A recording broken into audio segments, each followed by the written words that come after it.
"Look out," Preacher said as he lunged forward, grabbed his companion's arm, and jerked the tall young man back. The big wagon, loaded heavily with barrels, rumbled past.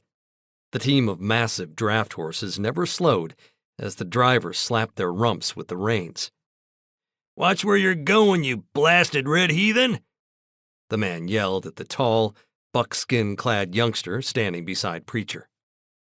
The young man had gotten distracted by his crowded surroundings and strayed too far into the street.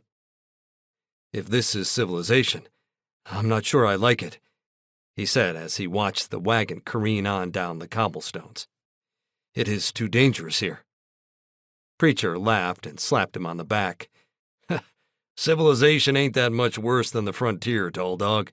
It's just got a different set of dangers to look out for, that's all." The young man, called Tall Dog, asked, "What was in those barrels the wagon was carrying?" "Not much telling. Beer, whiskey, sugar, flour, gunpowder. Could have been just about anything you can fit in a barrel. It don't matter. If those horses had knocked you down, chances are they'd have trampled you to death before the wagon ever ran over you." Tall Dog gave the mountain man a solemn nod. "Then you saved my life yet again. I will never be able to repay all the debts I owe you, Preacher." "Don't be so sure about that. You pulled my fat out of the fire more'n once, remember?" Tall Dog nodded. They set off along the street once more, trailed by a big, shabby cur that appeared to be as much wolf as dog. The two of them made a pretty impressive pair. Tall, broad-shouldered, and muscular, Preacher was in his 40s but looked younger. Years in the mountains had left him with a deeply tanned face that didn't really show his age. Only scattered strands of silver threaded through his thick dark hair, mustache, and beard.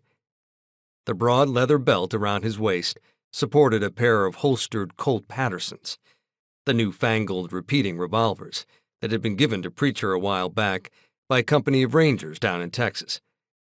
He also carried a sheathed hunting knife and had a tomahawk tucked behind the belt. Tall Dog towered over Preacher by several inches, but was built whipcord lean. The reddish tint to his skin testified to his Crow heritage, but the dark blonde hair, shaved on the sides and left long on top to work into a braid that hung down his back, revealed the other side of his lineage. His father was Olaf Gunnarsson, a Norwegian who had immigrated to America and become a fur trapper and mountain man. Once in the mountains, Gunnarsson had met, fallen in love with, and married a young Crow woman who had seen quite a bit of the western half of the continent during her various captivities and wanderings. The maker of all things above had blessed their union with only one child, a boy who had grown tall and strapping and strong. Olaf had called him Bjorn, but he usually went by his Crow name, Tall Dog.